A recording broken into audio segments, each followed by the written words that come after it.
After about half a decade of Switch Pro or Switch 2 speculation and begging, the Nintendo Switch 2 was finally real on June 5th, 2025. I never got around to reviewing it, so why not review the system's launch year? Did Nintendo manage to successfully follow up the juggernaut of a console the OG Switch was? How did the system's launch years compare? Is it worth the money in today's gaming climate? What do you guys think of the system's first year? We're diving into all that today. Like and subscribe, support the content, check out my music channel where I just dropped a new Mario Kart World cover for its anniversary. On your marks, time for the remix, bitch. Sneaking around every corner, breaking down every bend. You know once we hit the track, we are no longer friends. And tease the new song in a short. Now, let's go. If it isn't obvious, the Switch 2 is a direct sequel to the original Switch. It's bigger, more powerful. Honestly, more powerful is an understatement. It's like jumping from 2010 to 2020, going from a PS3-esque system to something between the PS4 Pro and PS5 without much compromise when it's in handheld mode. I personally have been begging for a Switch Pro since around 2020 because my day one Switch was showing its age bad. The OLED was cool, and I'd like to see an attempt at it with the Switch 2, but it wasn't what I was looking for. And I say attempt because the Switch 2 is beautiful in handheld. It's in full HD and can run games up to 120 frames per second. It's literally a Switch that feels like it's from the decade it's in. I have zero complaints when it comes to how games perform on the Switch 2 so far, and those are the real reasons you have to buy a system. So let's go through every Switch 2 game I've played from launch until now. The first game I technically played was the Nintendo Switch 2 edition of Pokemon Violet. The way my mind was blown when my brother and I booted this game up. SV's original performance never really bothered me, but I didn't realize just how shit from the buns it was until this moment. They increased the amount of Pokemon that spawn, which made shiny hunting way easier. And it almost feels like a new game. Of course it doesn't fix everything wrong with the game. I'm sure people who care more than me can point out all the flaws it still has. Hopefully we're at a point where I can say SV are my second favorite games without needing a suit of armor. But I won't get my hopes up knowing the Pokemon fandom. The first completely original Switch 2 game released was Mario Kart World, the first new Mario Kart since May 30th, 2014 in the US. I was 15 when Mario Kart 8 released, and 26 when the next entry came out. God damn! Was it worth the 11-year wait? I'd say, yeah. Mario Kart World is a great game, full stop. Extremely fun as always, addictive, rage-inducing, and even more chaotic with double the racers. Nakotor is the greatest thing I think a kart racer has ever done. I know I've said that before, but it's true.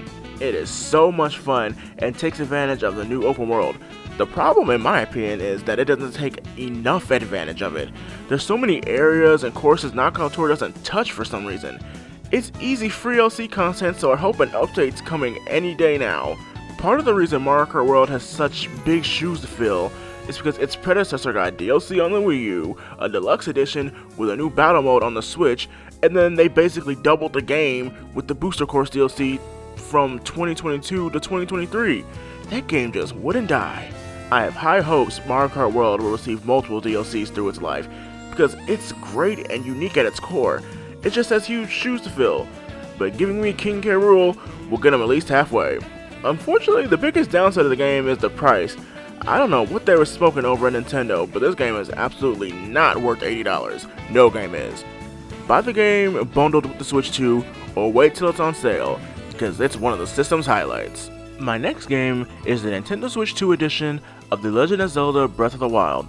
Not much to say other than they managed to improve perfection. Breath of the Wild was the best game of all time when it came out in 2017. Now it's the best game of all time, but in 4K 60 FPS, with way faster load times. I don't know why it had to be an extra $10, maybe to justify the voiced memo things, but if you're not interested in that like me, it's kind of annoying.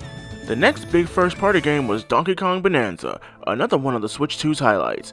This was my first Donkey Kong game, and it's safe to say they landed the best first impression they could have with Bananza. If you want to sit back and relieve your stress by beating the shit out of things that won't get you arrested, this is the game for you. Other than that, it offers really fun boss fights, puzzles and platforming, and a story with a surprising amount of heart. There's so much to explore and so much you can do by mixing up powers you want to see. Don't go into this expecting Super Mario Odyssey 2 though, as there is platforming, but it's nowhere near as much as Odyssey, or even previous DK games I'd imagine. Unless you're here strictly for platforming, I think the game makes up for the lack of it with fun and spectacle. The boss fights are awesome. The game has one of the best final boss sequences ever. Man, what a ride. While I was praising the Switch 2's power earlier, Bananza is the first and only game I've played so far that actually pushes the system. It doesn't bother me at all though, because so many things have to be going on for the game to lag or slow down. Kinda just feels like the cost of making a fully destructible environmental game. I think Bananza is absolutely worth your time if you own a Switch 2, but I have no interest in that DLC unless it goes from $20 to free. We're on to Kirby and the Forgotten Land plus Star-Crossed World now.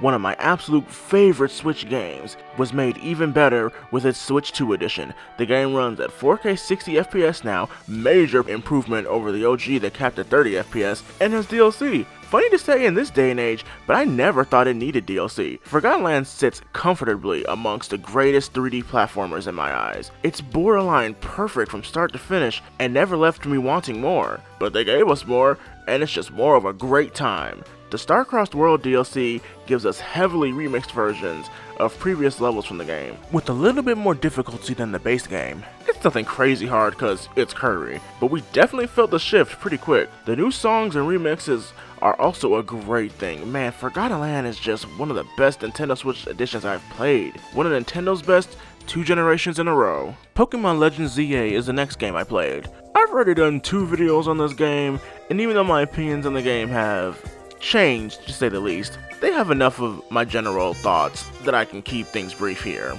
If you're into Pokemon or want to play a shorter RPG, check this game out. The base game is a good time. You don't exactly have to play Pokemon X and Y first, but it resonates more if you do. I don't think the DLC is worth the price at all though, if you're not a Pokemon fan. I think you're better off having someone trade you all the new Megas if you want to see them. Never did I think we'd see 2 big Nintendo kart racers release year 1 of a new system, but here we are.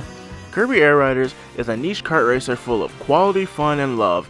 It ain't for everybody though. I've had multiple people tell me they felt like their eyes would pop out of their heads from watching me play. If you're into Kirby and extremely fast-paced games, you've got a gem waiting for you. City Trial is my preferred way to play and is an absolute blast. Air Riders also has a story mode that I think is a great time for the game. It gets you familiar with all the ways to play the game while telling you a great tale. That end sequence was just, damn man. Words don't do it justice. It is pretty short, and while there's a lot to do in the game, Air Riders doesn't feel like a game that overstays its welcome. Despite singing its praises, I don't find myself going back to it anywhere near as often as the other games here. It does its job, and it does it extremely well, and that's that. No complaints from me. The final game I want to talk about isn't a Switch 2 game, but it's the last game I've gotten for the Switch 2, and that's Tomodachi Life Living the Dream. I've needed a new game to play in my downtime, especially after reaching a certain rank in Crossworlds where every race is pain now. I'm having too much fun making Miis and seeing the shenanigans they get into. I hope the game gets updated soon because it feels a touch underbaked, and I can see myself getting bored of it when I run out of Miis to make. I want more gifts, black hairstyles, and to be able to add more fun stuff to the island. Let our Mii swim at the beach, or let us buy pools to make them swim in, and add other attractions like roller coasters in addition to the Ferris wheel. Oh, and maybe Mii should share a room. It's weird that they don't. That's been my gaming history with the Switch 2, but I want to hear from y'all too. So I asked the Switch 2 owners in my Discord server what they thought of the system so far. Let's see what they said. Rashad says, so I reply here, got it. Yes, that's what the instructions said. I love the Switch 2. It's low-key my newest go-to console, and I enjoy bullying Mikey. Well alright then. Iron says, the Switch 2 is great. I really like the feature where it prevents Mikey from getting shinies. I have such a loving community, don't I? Professor Zone says, I don't have a Switch 2. Include me in the video. Don't you love people that don't listen? Last but not least, Braindead says, it has Kirby Air Riders, so it's a good console. Truer words have not been spoken. I really appreciate your input, guys. I want to do more of these in the future, so join my Discord server if you want to be a part of them. Link in the description. So if it wasn't obvious, I really like the Switch 2. Now I'm not gonna lie, as good as I think this year was, the OG Switch's first year was not touched. I don't know how you beat Breath of the Wild, Splatoon 2, Mario Kart 8 Deluxe, Super Mario Odyssey, and Xenoblade Chronicles 2 all in 2017, but they did a damn good job in their own right. Hoping Nintendo Direct is in the near future, like next week, please. I need Fire Emblem Fortune's Weave's release date, and to see Xenoblade Chronicles 4. Plus, the more Nintendo Switch 2 editions would be great. I'd love to see Pokemon Legends Arceus, Kirby Star Allies, and Bayonetta 2 get free updates. The biggest gripe I have with the system is the price. Everything costs so much nowadays, and it's getting harder to justify spending money on hobbies that get expensive. The average person won't get a Switch 2 to buy Mario Kart World and a game or two like Pokemon Pokopia or Tomodachi Life. I'm not saying I don't think the system is worth the money, but it's worth taking time to think over if you don't have a lot of time to dedicate to it. And unfortunately, the system will cost more in September due to circumstances out of their hands. If you're deciding on one console of this generation, I recommend the Switch 2 over the PS5 and whatever Xbox has going on. Here's to another year of fun. Thanks for watching, like, comment, and subscribe if you made it to the end, and for future videos. I'll catch y'all in the next one.